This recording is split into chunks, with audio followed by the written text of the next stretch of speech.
Good morning student. आज हम लोग एनारोबिक स्लज डाइजेस्टर्स से रिलेटेड न्यूमेरिकल्स के बारे में डिस्कशन करते हैं।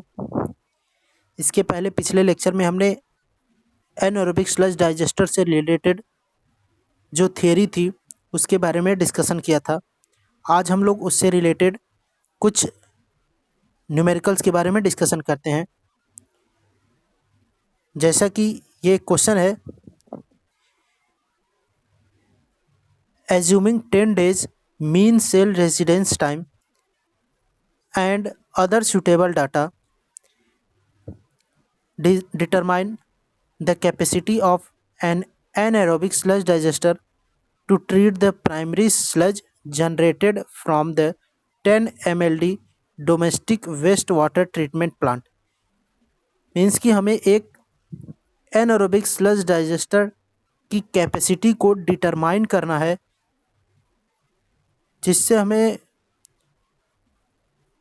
जो हमारा स्लज है, प्राइमरी स्लज, जो 10 mld डोमेस्टिक वेस्ट वाटर को ट्रीटमेंट करने के बाद जो स्लज जनरेट हो रहा है उसको डाइजेस्ट करने के लिए जो एनारोबिक स्लज डाइजेस्टर का यूज करेंगे उसकी कैपेसिटी को डिटरमाइन करना है।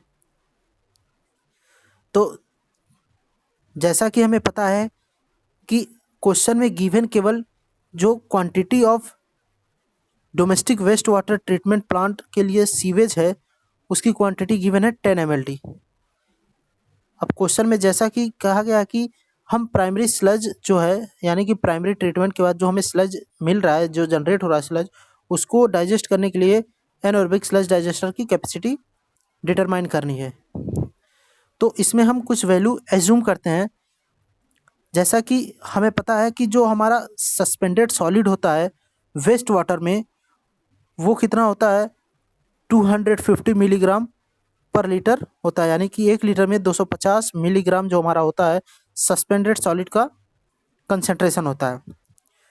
जो प्राइमरी ट्रीटमेंट के बाद हमारा सस्पेंडेड सॉलिड रिमूव होता है वो लगभग 60% जो होता है, प्राइमरी ट्रीटमेंट के बाद सस्पेंडेड सॉलिड जो होता है वो रिमूव्ड हो जाता है।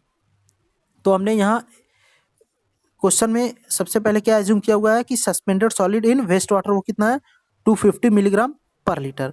अब प्राइमरी ट्रीटमेंट के बाद कितना सस्पेंडेड सॉलिड रिमूव हो रहा है उसकी एफिशिएंसी कितनी है 60%। जो स्पेसिफिक ग्रेविटी होती है प्राइमरी स्लज की वो 1.03 होती है।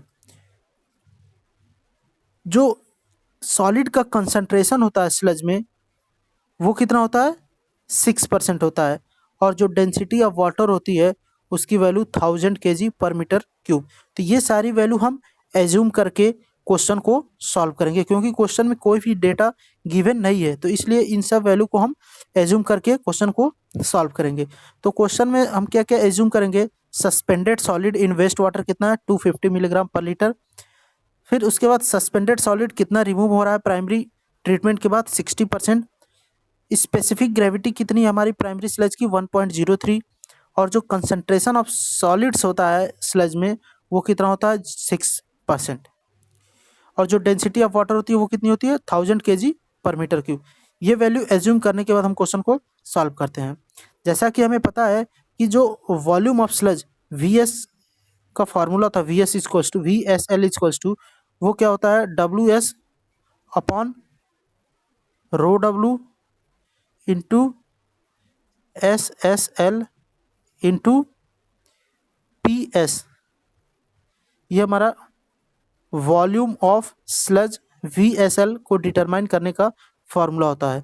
तो इस फार्मूले के अकॉर्डिंग सबसे पहले हमें क्या कैलकुलेट करना पड़ेगा, डब्ल्यू एस। डब्ल्यू एस क्या होता है हमारा quantity of dry suspended solid जो होता है वो डब्ल्यू एस होता है। तो हम सबसे पहले डब्ल्यू एस की वैल्यू को फाइंड आउट करेंगे quantity of dry suspended solid का। तो चलिए सबसे पहले हम सॉल्व करते हैं quantity of dry suspended solid W S की वैल्यू। जैसा कि हमें पता है कि प्राइमरी ट्रीटमेंट के बाद जो हमारा सस्पेंडेड सॉलिड रिमूव्ड होता है वो कितना होता है 60% रिमूव होता है। तो हमने यहाँ पे कैलकुलेट करने के लिए हम क्या करेंगे, जो हमारा सस्पेंडेड सॉलिड प्राइमरी ट्रीटमेंट के बाद रिमूव होगा यानी कि 60% मीन्स कि 0.6 इंटू, अब 1 लीटर में हमारा सस्पेंडेड सॉलिड का कंसंट्रेशन कितना है 250 मिलीग्राम पर लीटर, और जो हमारा टोटल वेस्ट वाटर कितना है, डोमेस्टिक वेस्ट वाटर, वो कितना है 10 mld है, यानी कि mld को जब लीटर में कन्वर्ट करेंगे तो 10 × 10⁶ लीटर पर डे हो जाएगा। तो जब इन तीनों को हम मल्टीप्लाई करेंगे तो हमारी वैल्यू आएगी कितनी, 1500 kg per day, 1500 kg per day. ये हमारा quantity of dry suspended solid WS की वैल्यू हो जाएगी। अब नेक्स्ट हम बात करते हैं volume of sludge VSL calculate करते हैं। फार्मूले में हम वैल्यू को पुट करके वॉल्यूम ऑफ स्लज VSL की वैल्यू कैलकुलेट करते हैं। तो यहाँ पे जैसे ये फार्मूला लिखा हुआ है कि VSL volume of sludge equals to क्या होता है WS upon ρW into SSL into PS। तो WS अभी हमने सॉल्व किया, कितना आया था 1500 kg per day, 1500 kg per day हमारा WS की वैल्यू हो गया। ρW जो डेंसिटी ऑफ वाटर 1000 kg पर मीटर क्यूब है, और SSL जो स्पेसिफिक ग्रेविटी होती है प्राइमरी स्लज की वो कितनी हमने एज्यूम की है 1.03, और PS जो होता है concentration of solid in sludge, यानी कि कितना हमारा 6% है, यानी कि 0.06। जब इस वैल्यू को फॉर्मूले में पुट करके सॉल्व करेंगे तो हमारा आंसर कितना आएगा 25 मीटर क्यूब पर डे। ये हमारा वॉल्यूम ऑफ स्लज VSL की वैल्यू हो जाएगी। अब VSL की वैल्यू कैलकुलेट करने के बाद हमें वॉल्यूम ऑफ डाइजेस्टर यानी कि जो हमारी कैपेसिटी हमें डिटरमाइन करनी थी एनारोबिक स्लज डाइजेस्टर की, वो हम कैलकुलेट करेंगे। तो वॉल्यूम ऑफ डाइजेस्टर का फॉर्मूला क्या होता है, volume of sludge generated per day into solid detention time. तो वॉल्यूम ऑफ स्लज जनरेटेड कितना हो रहा है, जो हमने ऊपर अभी कैलकुलेट किया वॉल्यूम ऑफ स्लज कितना है 25 मीटर क्यूब पर डे। तो हमने क्या पुट किया 25 metre cube per day. Solid detention time यानी कि मीन सेल रेसिडेंस टाइम जो हमारी वैल्यू वो कितनी है 10 डेज, 10 डेज। जब ये वैल्यू पुट करके जब इसको सॉल्व करेंगे तो हमारा वॉल्यूम ऑफ डाइजेस्टर कितना होगा 250 मीटर क्यूब। तो हमारी एनारोबिक स्लज डाइजेस्टर की कैपेसिटी कितनी हो जाएगी 250 मीटर क्यूब, जो कि यही सॉल्व करना था हमें क्वेश्चन के अकॉर्डिंग। चलिए एक और क्वेश्चन को सॉल्व करते हैं इससे रिलेटेड। जैसे ये क्वेश्चन है,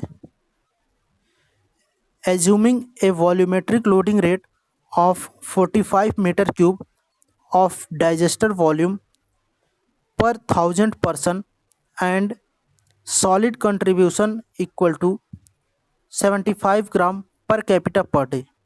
Determine the capacity of an anaerobic sludge digester to treat the sludge generated from a 10 mld domestic wastewater treatment plant having 60% suspended solid removal efficiency of primary clarifier and 250 milligram suspended solid in wastewater।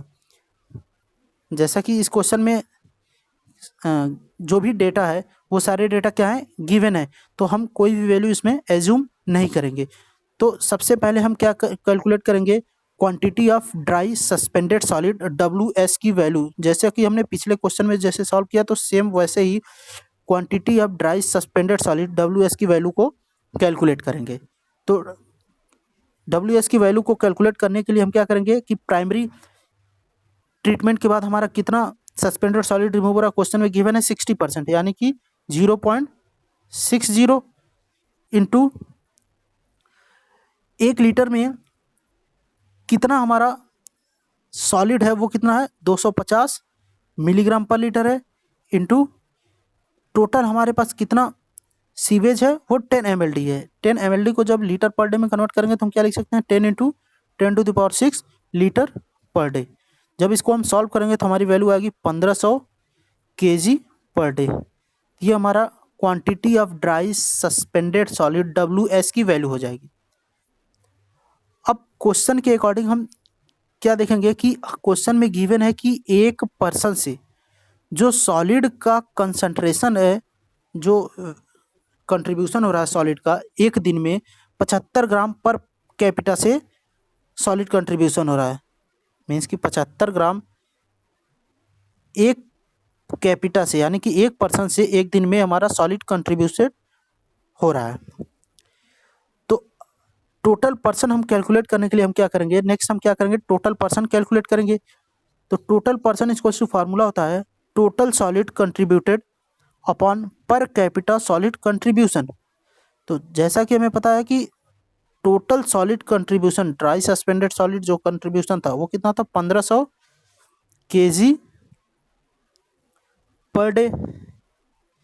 अब जो हमारा पर capita solid concentration था वो कितना है, 75 ग्राम per capita per day. अब ये वैल्यू ग्राम में है और ये वैल्यू केजी में है, तो दोनों में से किसी यूनिट को कन्वर्ट करके दोनों यूनिट सेम करना है ताकि हमारा जो यूनिट है वो कट जाए। तो हम अगर केजी को कन्वर्ट कर लेते हैं तो 1 kg इक्वल्स टू होता है 1000 ग्राम। तो जब इसको हम 1000 से मल्टीप्लाई कर देंगे 1000 ग्राम से, तो हमारा ग्राम और ग्राम यह क्या हो जाएगा, कट जाएगा। फिर उसके बाद जब हम इसको सॉल्व करेंगे तो हमारा टोटल पर्सन कितना होंगे, 20,000 पर्सन, 20,000 पर्सन हमारे टोटल हो जाएंगे, जिससे हमारा जो सीवेज जनरेट हो रहा है 20,000 से टोटल पर्सन से हमारा 10 mld domestic waste water generate हो रहा है जिसको हम ट्रीट कर रहे हैं। तो टोटल पर्सन की क्वांटिटी कितना हो गई, 20,000 पर्सन। अब नेक्स्ट हम क्या करेंगे, जो डाइजेस्टर है या जो एनारोबिक स्लज डाइजेस्टर है उसकी कैपेसिटी या उसके वॉल्यूम को हम कैलकुलेट करेंगे। तो यहाँ पे अब क्वेश्चन के अकॉर्डिंग हम फार्मूले यूज करेंगे। तो जो वॉल्यूम ऑफ डाइजेस्टर्स है, तो volume of digester V equals to क्या हो जाएगा, total person into total person into volumetric loading rate, loading rate.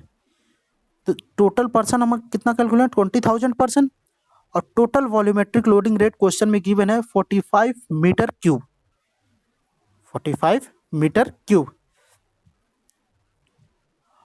अब ये जो 45 मीटर क्यूब हमारा वॉल्यूमेट्रिक लोडिंग रेट है वो पर 1000 पर्सन के हिसाब से है, और जो हमारा पॉपुलेशन कितना आया 20,000 के लिए। तो इसलिए हम इसको क्या लिख सकते हैं, 45 डिवाइडेड बाई 1000 लिख सकते हैं, क्योंकि 45 मीटर क्यूब वॉल्यूमेट्रिक लोडिंग जो है डाइजेस्टर वॉल्यूम वो पर 1000 पर्सन से है। तो हम इसको क्या लिख सकते हैं, 45 divided by 1000 person into total person हमारा कितना है 20,000 पर्सन। जब इसको हम मल्टीप्लाई करेंगे तो टोटल वॉल्यूम ऑफ डाइजेस्टर कितना आ जाएगा, 900 मीटर क्यूब। यही हमारा एनारोबिक स्लज डाइजेस्टर की कैपेसिटी हो जाएगी। क्वेश्चन में दिए हुए डेटा के अकॉर्डिंग हमारा जो कैपेसिटी होगा कितना होगा, 900 मीटर क्यूब। यही क्वेश्चन में सॉल्व करना था। Thank you.